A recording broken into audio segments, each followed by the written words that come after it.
Bonjour et bienvenue dans les ateliers de podcasting. Aujourd'hui, nous vous proposons un format en partenariat avec l'association de Lalande de Fronsac, Escale 33. Dans le cadre de son projet Ma parole compte, 6 femmes témoignent de leur vécu. Des récits difficiles mais nécessaires, 6 podcasts qui montrent des parcours différents et portent un message d'espoir.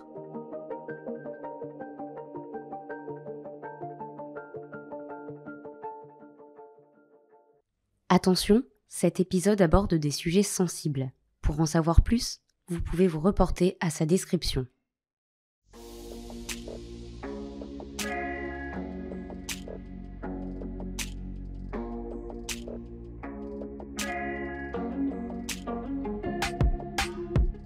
Bipolarité, un chemin vers la stabilité. C'est mon témoignage intime et rempli d'espoir sur la bipolarité, une pathologie trop méconnue, aux éléments déclencheurs divers, mais dont il est possible de se relever. 4 épisodes qui vont décrire la bipolarité et parler de mon témoignage, en particulier avec le développement de mon enfance, le diagnostic de cette maladie et ma route vers l'acceptation.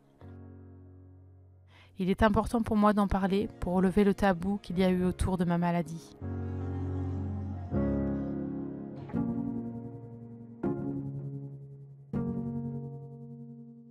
Cette bipolarité s'est déclenchée à un instant T, mais la route vers l'acceptation de la maladie a été longue.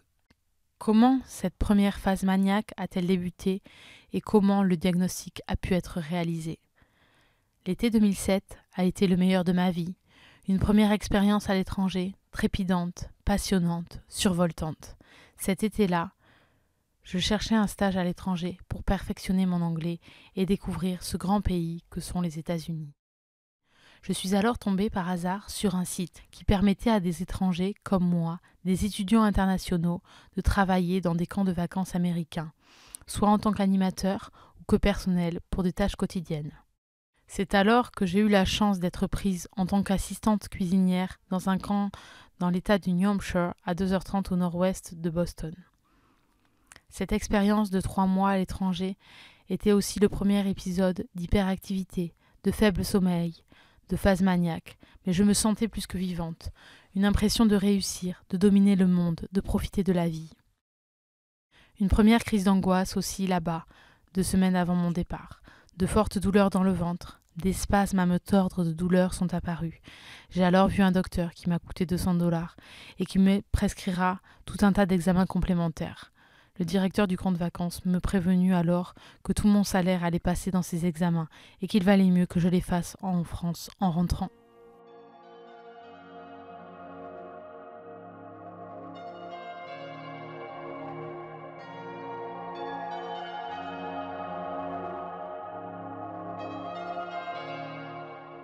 Un retour plus que compliqué à la réalité en France.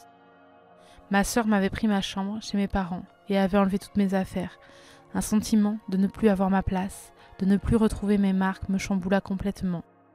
Je revenais des États-Unis, la tête pleine de souvenirs, mais j'avais nourri le pays le plus capitaliste au monde.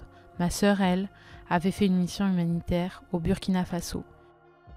J'ai également eu du mal à voir mes amis qui avaient déjà repris le chemin des cours et la rentrée. Avec le décalage horaire et toutes ces contrariétés à mon retour, je n'ai pas dormi pendant 1 semaine complète. Forcément, à mon retour sur Bordeaux, en rentrant de chez mes parents, le manque de sommeil fut la goutte d'eau qui me fit basculer vers la manie. Des hallucinations commencèrent. Je voyais, et j'imaginais surtout, des attentats terroristes partout. Dans le tramway, dès que je voyais un sac par terre, il s'agissait dans ma tête d'une bombe. J'étais angoissée, et mes hallucinations me faisaient déraper de plus en plus. Jusqu'à vivre un séjour en hôpital psychiatrique au Grand Dépressif, vécu comme choquant, déstabilisant, mais à la fois reposant et nécessaire. Le diagnostic fait par mon psychiatre en 2007 a été rapidement réalisé, mais je n'ai pas de souvenir très détaillé de la façon dont il me l'a expliqué. Ce premier épisode de manie a donc été la conséquence d'un retour en France difficile. D'autres épisodes de manie et d'autres internements auront lieu dans les années suivantes.